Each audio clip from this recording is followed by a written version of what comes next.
তারিখে আমরা personal hygiene day celebrate করছি। দেখো তোমরা একদম সেই ছোট্ট থেকেই রাইমস আকারে শিখে এসেছো যে early to bed and early to rise makes a man healthy wealthy and wise.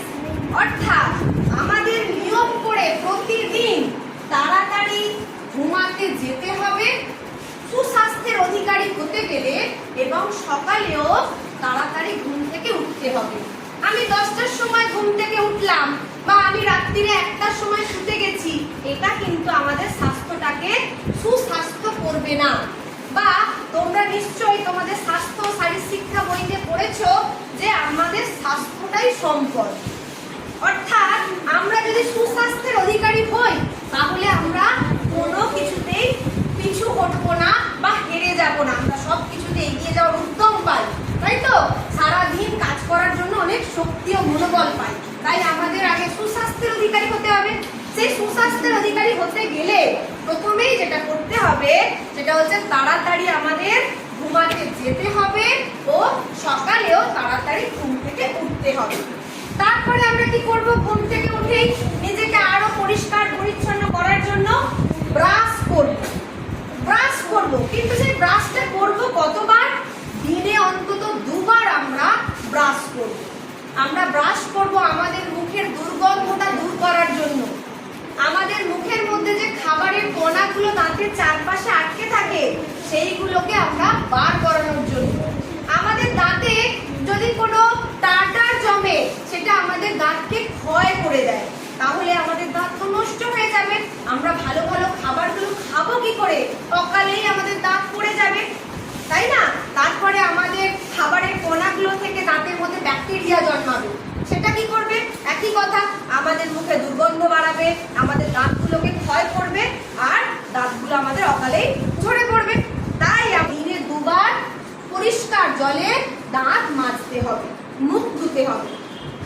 দেখো এরপর কি করতে হবে? আমাদের এই যে বললাম স্বাস্থ্য সম্পদ, এই স্বাস্থ্যটাকে সম্পদ রূপে গড়ে তুলতে গেলে নিয়মিত ব্যায়াম করতে হবে।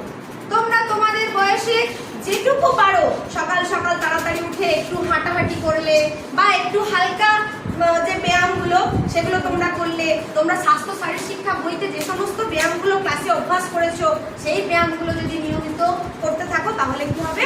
তোমাদের স্বাস্থ্য সুস্বাস্থ্যে পরিণত হবে, কোনো শরীরের রোগ দানা বাঁধার সাহসই পাবে না। ঠিক আছে? দেখো এরপর কি আছে? এরপর আছে নিয়মিত জল পান করা। আমাদের স্বাস্থ্য ঠিক রাখতে গেলে, শরীরকে সুস্থ সবল রাখতে গেলে নিয়ম করে জল খেতে হবে। আর কি করতে হবে? ফলমূল, শাকসবজি ও প্রোটিন জাতীয় খাবার খেতে হবে। আমি মাছ মাংস ছাড়া অন্য কিছু দিয়ে খেতে পারি না, এই কথাটা বললে হবে না। আমাদের শরীরটাকে সুস্থ ও সবল করতে গেলে শাকসবজি খেতে হবে, ফল খেতে হবে। প্রতিদিন নিয়ম করে একটা ফল, সেটা অনেক দাম দিয়ে কোনো ড্রাগন ফ্রুট খাওয়ার দরকার নেই, সেটা হতে পারে একটা কলা, হতে পারে একটা লেবু, যে কোনো একটা ফল তোমাদের প্রত্যেক দিনের খাদ্য তালিকায় রাখতে হবে। আর শাকসবজি খেতে হবে, সবুজ জিনিস। ঠিক আছে? দেখো তাহলে কি হলো যে আমাদের নিয়মিত জল খেতে হবে এবং কি করতে হবে? শাকসবজি ফলমূল খেতে হবে। এরপর দেখো এখানে আমরা দেখতে পাচ্ছি কি একটা হাত ধোয়ার একটা ছবি দেখতে পাচ্ছি, ওটা হ্যান্ড ওয়াশিং। আমরা হ্যান্ড ওয়াশিং ডে সেলিব্রেট করেছি, সেখানে আমরা আগেই শিখে নিয়েছি যে খাবার আগে ও খাবার পরে আমরা নিয়ম করে যে সমস্ত স্টেপগুলো ম্যাম দেখিয়েছে সেইভাবে হাতটা পরিষ্কার করে ধোবো। আর কি শৌচ কর্মের পরে, শৌচালয়ে যাবার পরেও আমরা একইভাবে হাত ধোবো। তাহলে সারাদিনে কি আর আমাদের হাতে নোংরা লাগে না? যখনই হাতে নোংরা লাগবে তখনই আমরা পরিষ্কার জলে সুন্দর করে কিছুটা সময় হাতে নিয়ে সাবান অথবা হ্যান্ড ওয়াশ ইউজ করে ওই যে স্টেপগুলো ম্যাম দেখিয়েছে সেই পদ্ধতিতে আমরা হাত ধোবো। মনে থাকবে? প্রতিদিন নিয়ম করে পরিষ্কার পরিচ্ছন্নভাবে পরিষ্কার জলে স্নান করতে হবে। আমরা যদি স্নান না করি আমাদের গায়ে নোংরা জমবে, তাই না? গা থেকে একটা দুর্গন্ধ ছড়াবে। কিন্তু জল দিয়ে গা হাতটা ঘষে নিই, গা থেকে নোংরাটাও চলে যাবে। আবার একইভাবে মাথায় যদি আমরা সপ্তাহে একটা দিন একটু শ্যাম্পু দিতে পারি, মাথায় যে নোংরাগুলো পড়ছে সেগুলো চলে যাবে। মাথায় উকুনের মতো একটা বাজে পোকা বাসা বাঁধতে পারবে না, কারণ শুধু পরিষ্কার জায়গায় থাকতেই পারবে না, তাই না? তাই কি করতে হবে, আমাদের প্রতিদিন নিয়ম করে স্নান করতে হবে, আর সপ্তাহে অন্তত একটা দিন মাথায় শ্যাম্পু দিয়ে পরিষ্কার পরিচ্ছন্ন হতে হবে। দেখো, তাহলে এই যে পার্সোনাল হাইজিন বা সুস্বাস্থ্য মেনটেন করতে গেলে আর কি করতে হবে, আর করতে হবে নখ কাটতে হবে। আমরা পাঠ্য বইতে আগেই পড়ে নিয়েছি যে হাতের নখ যদি থাকে তার মধ্যে কত জীবাণু থাকে, নোংরা থাকে, সেটা খাবারের মধ্য দিয়ে আমাদের হাতের মধ্যে দিয়ে পেটে চলে যেতে পারে। আর কি হতে পারে, ওই নখ দিয়ে কারো লেগে যেতে পারে, কেটে যেতে পারে। তাই আমরা নিয়ম করে আমাদের হাতের নখগুলোকে কেটে ছোট করে পরিষ্কার রাখবো। তোমাদের স্বাস্থ্যমন্ত্রী আছে, নিয়ম করে আমাদের সপ্তাহে 2 দিন হাতের নখ পরীক্ষা করা হয় যে সবাই নখ কেটে পরিষ্কার হয়ে এসেছে কিনা। সেদিক থেকে সবাই তোমরা একদম A গ্রেড পাও, যে প্রত্যেকেই পরিষ্কার পরিচ্ছন্ন হয়ে হাতের নখ কেটেই আসো। ঠিক আছে, হাতের নখটা নিজেরা কাটবে না, কারণ তোমরা অনেক ছোট, শার্প অবজেক্ট বা ধারালো জিনিস তোমরা হাতে নেবে না। বাড়ির বড়দের বলবে যে যেন সুন্দর করে হাতের নখগুলো নখ কাটার মেশিন দিয়ে অর্থাৎ নেল কাটার দিয়ে পরিষ্কার করে কেটে দেয়। তাতে কোনো সূচ জাতীয় ভাব যেন না থাকে, তার দুটো দিক একটু রাউন্ড শেপ বা গোলাকার যেন হয়। তাহলে কি হবে, আমাদের জামা কাপড়ে আটকে যাবে না, সেটা দিয়ে কাউকে লেগে যাবে না, তাই তো করতে হবে।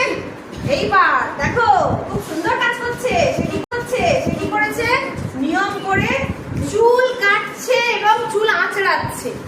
তাহলে সুস্বাস্থ্য বিধির আরেকটা অংশ হলো যে নিয়ম করে চুল কাটা এবং চুল আঁচড়ে আসা। আমার চুল যদি আমি না আঁচড়াই তাহলে কি হবে, চুলে জটা পড়বে, সেটা মোটেই আমাদের স্বাস্থ্যটাকে সুস্বাস্থ্যের অধিকারী করবে না, কারণ সেখানে খুশকি, উকুন, এরকম নানান রকম পরজীবীরা সেখানে বাসা বাঁধবে, তাই তো? তাই কি করতে হবে, নিয়ম করে চুল কাটতে হবে আর চুল আঁচড়াতে হবে। এগুলো তো দেখতে পেলাম, বোর্ডে তো এই একটা ছবি দেখতে পাচ্ছি না যে সুস্বাস্থ্যের অধিকারী হতে গেলে যেটা করতেই হবে সেটা হচ্ছে সুন্দর এবং পরিষ্কার পোশাক করতে হবে। তাহলে কি আমি প্রত্যেকদিন নতুন নতুন জামা কাপড় পরবো? না, যে জামা কাপড় আমাদের দেওয়া আছে সেটাকে পরিষ্কার পরিচ্ছন্ন করে সুন্দর হয়ে আমরা স্কুলে আসবো, বাড়িতেও যখন থাকবো সুন্দর পোশাক পরবো, পরিষ্কার পরিচ্ছন্ন পোশাক পরবো। তোমরা পাঠ্য বইতেই এটা পড়ে ফেলেছো যে দেখবে পরিষ্কার জিনিস বা বিশুদ্ধ জিনিস আমাদের শরীর গ্রহণ করতে পারে, কিন্তু যখনই তাতে দূষিত কিছু মিশে যায় আমাদের শরীর সেটা গ্রহণ করতে পারে না। সকালের ফ্রেশ এয়ার, যেটা পরিষ্কার পরিচ্ছন্ন বাতাস, সেখানে আমরা খুব সুন্দরভাবে শ্বাস নিতে পারি। যদি সেই বাতাসে ধোঁয়া মেশে আমরা কি শ্বাস নিতে পারি? আমাদের চোখ জ্বালা করে, হাঁচি হয়, যেন শ্বাসকষ্ট শুরু হয়ে যায়। তাহলে দেখো, ওই দূষিত জিনিসটা বা ওই নোংরা জিনিসটা মিশেছে বলেই এই কষ্টটা। ঠিক একই রকম এই যে এতগুলো স্বাস্থ্যবিধি তোমরা দেখলে, সেগুলো কি না আমাদের শরীরটাকে পরিষ্কার পরিচ্ছন্ন ও সুস্থ রাখার জন্য। দেখো, এখানে আমরা দেখতে পাচ্ছি একটা কোমোডের ছবি করেছি। এখান থেকে বোঝাচ্ছে যে আমরা রাস্তাঘাটে যেখানে সেখানে পায়খানা পেশাব করব না, আমরা মলমূত্র ত্যাগ করব। বাড়ি বা স্কুল বা রাস্তার ধারে যে নির্দিষ্ট জায়গা, যেটা প্রস্রাবাগার বা পায়খানা গৃহ যেটা করা হয়েছে, সেইখানে রাস্তার ধারে যদি করি সেখান থেকে এক তো দুর্গন্ধ ছড়াবে, আর একটা কি ওই মলমূত্রের মধ্য দিয়ে বিভিন্ন রোগ জীবাণু ছড়াতে পারে। তাই নিয়ম করে প্রতিদিন সকালবেলা তোমরা চেষ্টা করবে পেট ভরে জল খেয়ে নিজের যে প্রাতঃক্রিয়া অর্থাৎ মলমূত্র ত্যাগের যে ব্যাপার, সেটা সকালবেলা নিজের বাড়িতে সেরে নেওয়া। তারপর তো কোনো অসুবিধা হতেই পারে, ঠিক আছে, যে আবার স্কুলে এসেও পটি পেয়ে গেল, সেটা পরের কথা, কিন্তু চেষ্টা করবে প্রত্যেক দিন সকালবেলা ঘুম থেকে ওঠার পর নিজে যে প্রাতঃক্রিয়া অর্থাৎ পটি, পেচ্ছাপ, এগুলো সকাল সকাল সেরে নিয়ে একদম ফ্রেশ হয়ে যাওয়া। তারপর শৌচালয় থেকে বেরিয়ে আবার সেই সুন্দর করে হাত ধুয়ে নেব। ঠিক আছে, এটা গেল আমাদের স্বাস্থ্যবিধি, যে কি করে আমরা সুন্দর থাকবো, পরিষ্কার পরিচ্ছন্ন থাকবো। দেখো, এই স্বাস্থ্য রক্ষা করার জন্য আমরা একটা স্বাস্থ্যবিধির গান বেঁধেছি। দাঁত মাজবো উঠবো করে,